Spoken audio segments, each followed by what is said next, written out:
Olá meninas, sou Vanessa e continuando a nossa devocional do livro A Mulher Controlada pelo Espírito, da editora Betânia, a autora Beverly LaHale.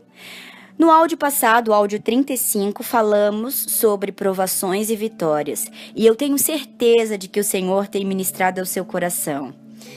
E Ele quer que você experimente o descanso nele. E hoje no áudio 36 vamos continuar o capítulo 10 e vamos falar sobre um tema muito sério: jovens em dificuldades. Vamos lá então.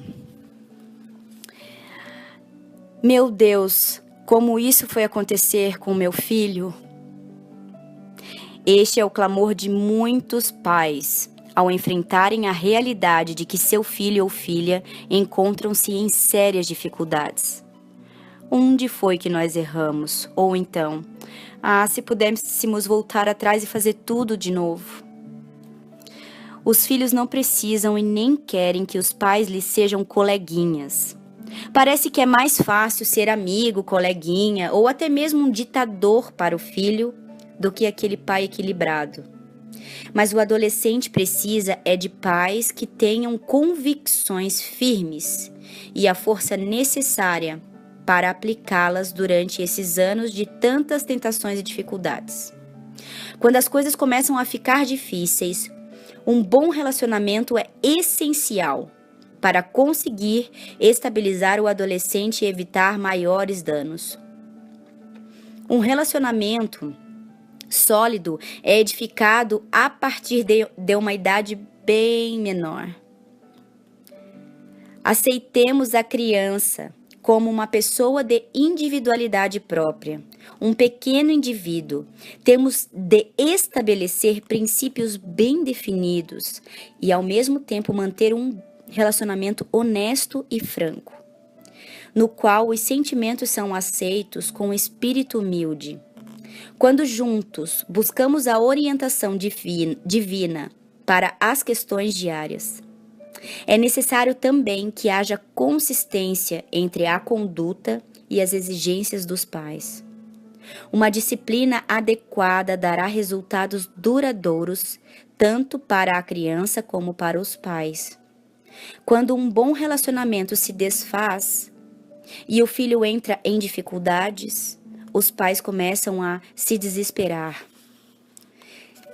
Se ao menos tivéssemos sabido disso, poderíamos ter agido de modo diferente. Muitas coisas eles falam, essa frase é a mais usada, né? Não é mesmo? Um conselheiro de problemas familiares da Califórnia diz que existem nas crianças alguns sinais reveladores para os quais os pais devem ficar atentos. E o primeiro deles é o afastamento dos valores da família e da sociedade. A criança irá ignorar ou zombar da influência cristã na família e não vai querer tomar parte nas atividades espirituais. A rebelião é mais ou menos comum na adolescência, mas uma rejeição radical do sistema de valores é um aviso claro. Se o problema for contornado de maneira correta, a rebelião não se tornará destrutiva. Mas se ela se transformar numa luta aberta pela detenção da autoridade, alguém irá vencer e alguém sairá perdendo.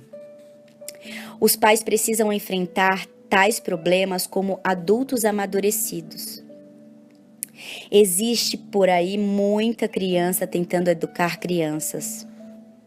Quando surge um problema sério, esses pais se descontrolam e querem fugir dele. Os adolescentes que entram em dificuldades sérias têm ocasionado a ruína de seus lares e magoado muito o coração de seus familiares. E recentemente a revista americana, isso recentemente na época que ela escreveu o livro, tá, gente? Em 1976, se eu não me engano. Ela citou um artigo que se fala Has Parents Influence Fades, que é Who's Raising the Children? A influência dos pais está perdendo a força. Quem está educando as crianças? Isso foi em outubro de 1975. e alguns dados estatísticos naquela época que ela vai transcrever aqui embaixo. A idade de 18 anos de 9 jovens, 1 termina no tribunal de menores. Aproximadamente 10% de todas as crianças em idade escolar apresentam problemas mentais ou emocionais em diversos graus de gravidade. O abuso das drogas e o alcoolismo entre adolescentes estão se tornando problemas sérios para a saúde pública. Entre 10 moças americanas na idade de 17 anos, uma já é mãe, casada ou solteira. Apesar da facilidade dos recursos anticoncepcionais existentes, mais de 1 milhão de jovens americanos, principalmente da classe média, fogem de casa anualmente. Isso em 1975. Hoje a gente tem visto aqui no Brasil, principalmente, a realidade bem diferente. Crianças de 12 e 13 anos grávidas. Drogas. Muito menos que isso. E um jornal da nossa cidade, a Beverly ela comenta, publicou as informações que damos abaixo com relação ao uso de drogas e álcool por parte de alunos do segundo grau e das faculdades numa pesquisa feita em várias partes do país. Isso naquela época, deixando bem claro também, em 1975. O jornal The San Diego Union. 48% dos alunos do segundo grau já experimentaram drogas pelo menos uma ou duas vezes. 64% dos alunos de cursos superiores já experimentaram drogas pelo menos uma ou duas vezes. 26% dos alunos de segundo grau declararam-se usuários regulares de drogas. 41% dos alunos de cursos superiores declararam-se usuários regulares de drogas. 66% dos estudantes viciados em drogas e 37% dos usuários regulares são pessoas que fugiram de casa. 36% dos viciados e 16% dos usuários têm fracassado em seus cursos. Infelizmente, esse dado ele só aumentou até aqui no Brasil. A pesquisa concluía com a informação de que 35% de todos os alunos arrolados não fazem uso de drogas por razões morais. Eles atacam os valores de forma de vida tradicional e acreditam que o uso de drogas representa uma violação desses princípios. Só 35%. Existem muitas coisas que se pode dizer em favor do ensino de um sistema de valores e princípios morais. Tal atitude poderá pagar altos dividendos quando o jovem se vir confrontado com essas tentações. As estatísticas não têm valor algum se não servirem para alertar os pais a que sejam persistentes ao ensinarem aos filhos os princípios de vida. Quando um pai se sente inclinado a abrandar ou a desistir de disciplinar e corrigir os filhos, um exame de estatísticas como essas pode fazer convencer ele a prosseguir. Este é um aspecto da paternidade que parece uma tarefa impossível sem o auxílio do Espírito Santo. Os pais necessitam possuir uma porção dobrada de paciência, mansidão e autocontrole. A Beverly, ela relata que o telefone dela despertou num certo sábado de manhã. Era uma mãe que ligava para ela de outra parte dos Estados Unidos. Era bem cedo.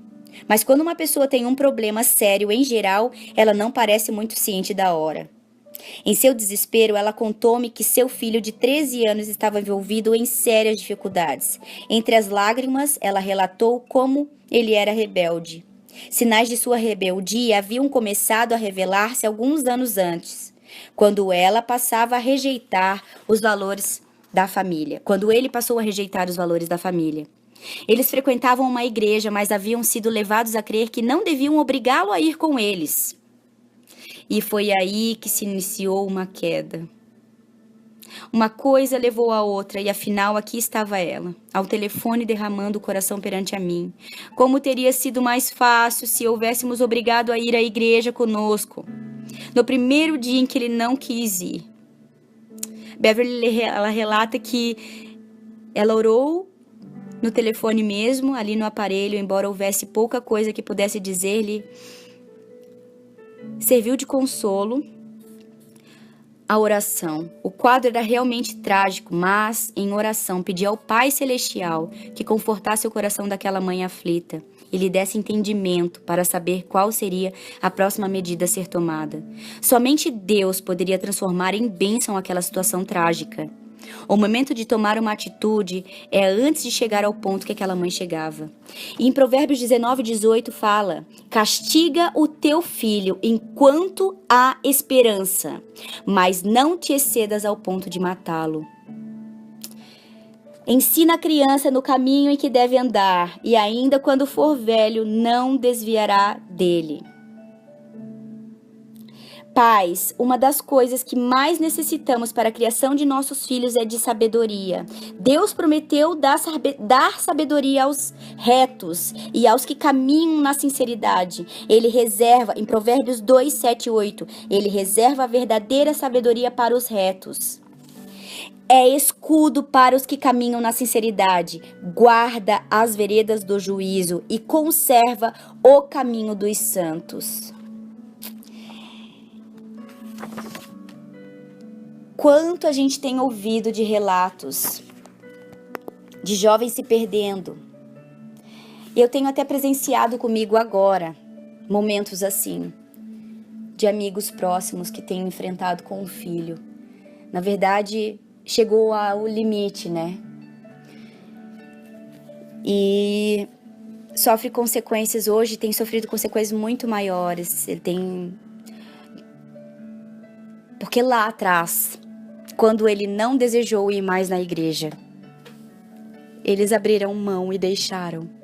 E hoje ele se encontra num leito do hospital lutando para viver. Depois de ter levado tiros, Deus permitiu ainda que ele sobrevivesse, porque não era para ter sobrevivido com os tiros que ele levou, 5 tiros. E ele se encontra faz mais de um mês no leito do hospital lutando, mas teve a oportunidade de se reconciliar com Jesus. Mas precisou disso tudo. Os pais estão sofrendo, nem estão mais juntos, mas estão sofrendo, separados, mas estão sofrendo por tudo isso. Mas eu sei que tem outros pais nessa mesma situação. E o alerta de Deus para você: se o seu filho começar a dizer que não quer mais ir à igreja, leve ele como ele estiver. Se estiver até de pijama, leve ele para a igreja. Não permita ceder aos caprichos do seu filho. Cabe a você orientá-lo e discipliná-lo. Queridas, eu passei por isso na minha adolescência. Por várias vezes eu não quis ir à igreja e meu pai, agradeço a ele, aos meus pais hoje por isso, com a vara na mão, obrigando eu a vestir minha roupa para ir à igreja. E hoje eu louvo a Deus por eles terem feito isso. E olha que mesmo eles fazendo isso, eu ainda